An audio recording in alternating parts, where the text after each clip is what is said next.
So finally, even though we're halfway through November and this was meant to be just the month of October, we're at the end of the Candyman series with 2021's Candyman, a requel. This was directed by Nia DaCosta, who co-wrote it with Win Rosenfield and Jordan Peele. And of course it's based on the Bernard Rose film, based upon the short story by Clive Barker.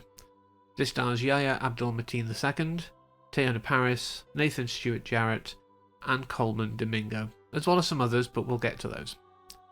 And I don't want to do this again, but I'm going to have to do a similar thing to what I said during the October update video where I talked about trans issues.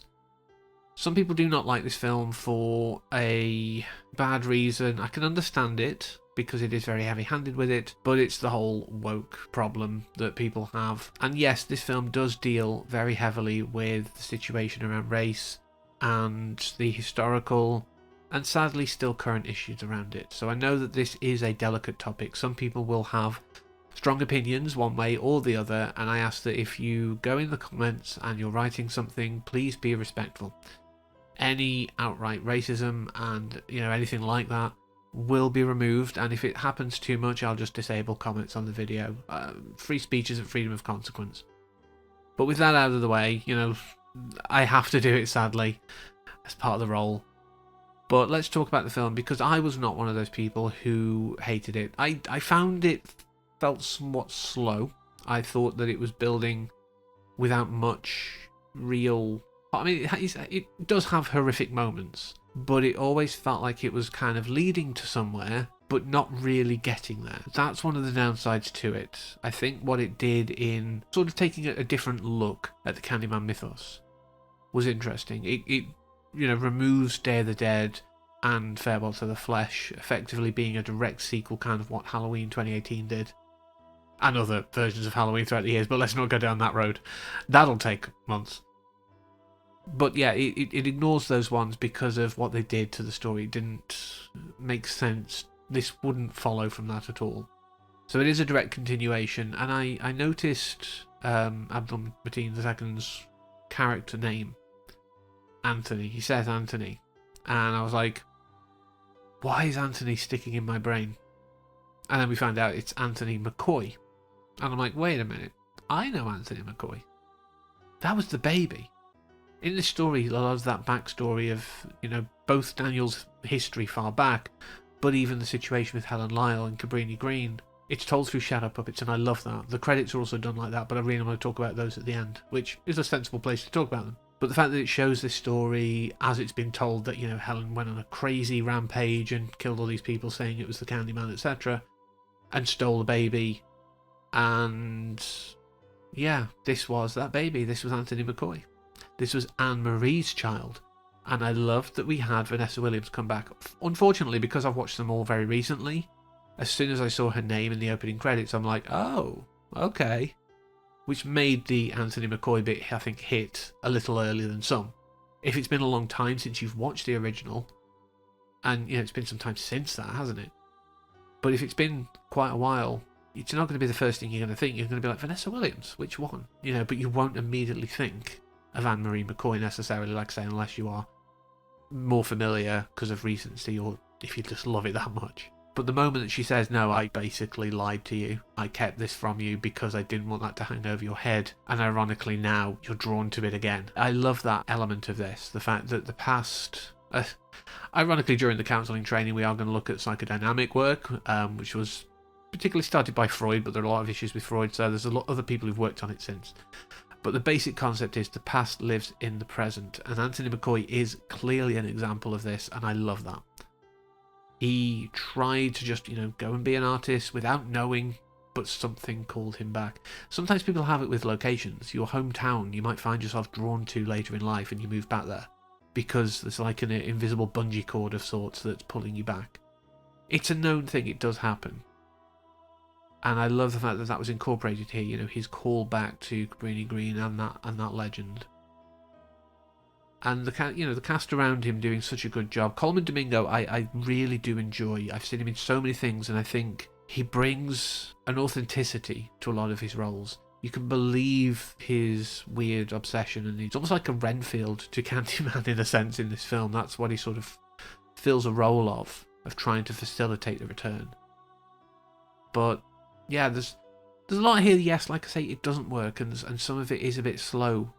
But the moment that I started really going, okay, this is worthwhile, this is a good continuation, is in that end sequence where we see Anthony's transformation into an avatar of sorts of the Candyman. We learn that the Candyman isn't just Daniel Robitaille.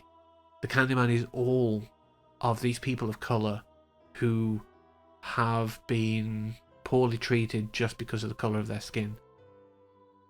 Daniel Robitaille was literally just brutalised because he fell in love with the wrong person. Because he was black and he shouldn't fall in love with the wrong person. Caroline should not have been the object of his affection. And they're not going to punish her. It was the bad black man taking advantage of her. But that's always the Candyman we've known for these last 30 years. But now it says, no, there's different versions of the Candyman. All of these people who were absolutely mistreated by mob justice and even sometimes actual legal justice, supposed justice. It has happened throughout. And that's why I wanted to say I want to talk about the credits last, because we have a shadow puppet thing of all of these different things through history. And it includes the story of a boy who was accused of something, and he was a boy. He wasn't a man yet. He was not an adult in any sense. He was accused of things that he didn't do, but because of the colour of his skin, he was executed. And it wasn't, I don't think, a really major crime, if I recall. That's highlighted in those shadow puppets. And it shows that, yes, you know, that vengeance spirit, if you will, lived on and became a variant of Candyman. This is a film about systemic racism. And that's why I say this end sequence, which made me think about the credits a little earlier than I should have done. But that end sequence, you know, when it's like, tell my story. We've seen the Candyman kill people to sell the story. But why not use a living person to facilitate that? And the fact that one of the last versions we see is Tony Todd. That could have been like mawkish and could have been like, oh, you know, you're leaning on that. But I think it was a case of, no, we are all part of this fight back of systemic racism. And please tell our story. Some people have complained that, oh yeah, he didn't kill the black woman, but killed all the white people.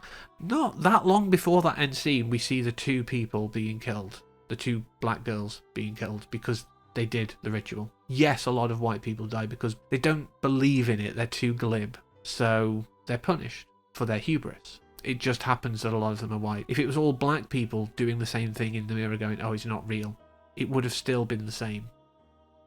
You know, people are being a little too heavy with misinterpretation to me. I sat at the end of this film and I was shaken. I was appalled by some of the stuff that it's referenced. The real things that have happened that have led to the creation of this film. It's awful.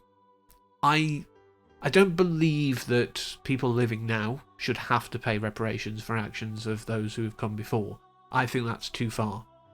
But acknowledging that people are disproportionately treated because of things like the colour of their skin, because of disability sometimes, so maybe that's why I feel a little bit of kinship here. But all of us who are different to the norm feel persecution, whether it's intentional or not. It's a fact of life. So all the people who have, you know, decried this as like, oh, it's just woke propaganda, you know, you've had your reparations, you've got, you know, affirmative action, all that stuff, just smile and suck it up.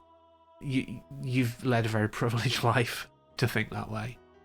And that's why I say the comments on this video I need to monitor, because I know people will disagree with what I've just said. Fine.